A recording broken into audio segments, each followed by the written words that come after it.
Subscribe to our YouTube channel and press the bell icon to get the latest updates. Hello everyone. In my latest column for ThePrint, I write about a flood in Henan. Henan is a central province in China. Its capital is Zhengzhou. The province has received so much rain that it has broken a record of 1,000 years. The flood has impacted almost 3 million people, and the death toll currently stands at 69, according to the state media in China.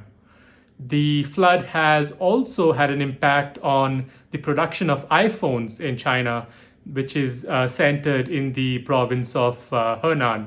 The destruction caused by the flood has contributed to a series of conspiracy theories in China, where a professor of a major university in China suggested that this flood was a weather weapon used by the US against China. The professor's post on Weibo was widely shared and discussed. The professor who had suggested about this weather weapon and created this whole conspiracy theory is named Jin Changrong.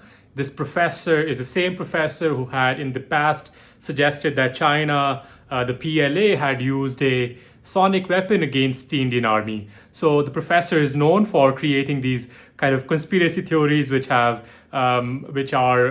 liked by some of the Chinese social media users, and they are quite popular in China. If you talk about the media personalities like the professor and other military professionals who have taken on to becoming media personalities in China. So the flood has contributed towards this conspiracy theory, but also the flood has created a kind of a nationalistic feeling in China, where the foreign media are considered to be enemies of China while they're reporting about the floods in Henan. The media in China are struggling to tell the stories of people who died in the floods due to negligence or due to lack of response at time. The foreign journalists that went to Zhengzhou to report about the floods in Henan, they were targeted by a local audience in Henan, where they were trying to find a particular journalist from the BBC.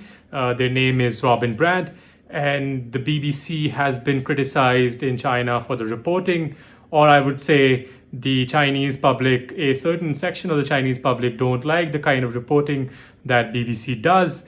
And this nationalistic sentiment was seen when a certain group of journalists from LA Times and also from DW, the German media broadcaster, were present in Zhengzhou.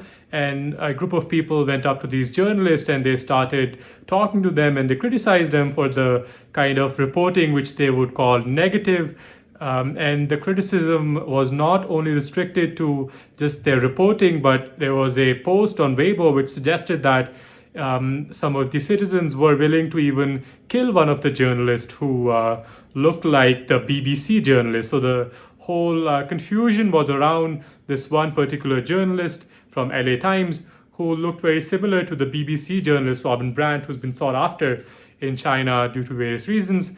And this became a story which was covered by various international media outlets, and the media outlets were trying to highlight how the foreign journalists are finding it really hard to report on a simple topic in China, including something like a flood, which is a human tragedy, but the journalists have to find ways to report on something like a flood in China, and that becomes a critical topic which can be hijacked by the nationalists in China.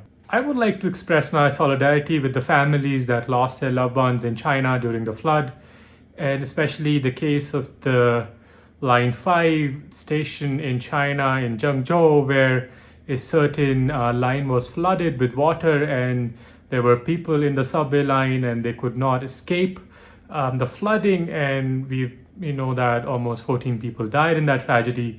There was a set of visuals which came out where people were there to remember the ones who died in that tragedy, and the people laid down flowers and they wrote messages to the people who died during the tragedy.